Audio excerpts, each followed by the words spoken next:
আল্লাহর কাছে ক্ষমা চাও, দুনিয়াটা কিছুই না রে যুবক। ওই কবরে যাওয়ার পরে গুনাহগারের কবরের দুই পার্শ্বের মাটির চাপ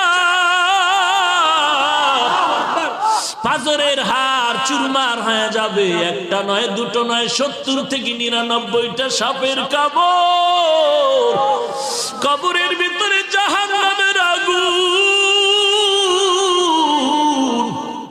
এরে বান্দা, এখনো কি আল্লাহর রাস্তায় ফিরে আসবি না? আল্লাহ দেখায় দেয় দুনিয়ার বিল্ডিং এর আগুনে কত যুবকের লাশ, আর চিৎকারের আওয়াজ, বাঁচাও বাঁচাও। একটু চিন্তা করে দেখ, যখন আগুন লাগছিল শরীরের মধ্যে তখন ওদের কেমন লাগছিল, অবস্থাটা কেমন হয়েছিল। ওরা যখন আগুনের মধ্যে সবাই জানালা দিয়া হাত দিয়া কয়, কে আছো, আমাদের বাঁচাও।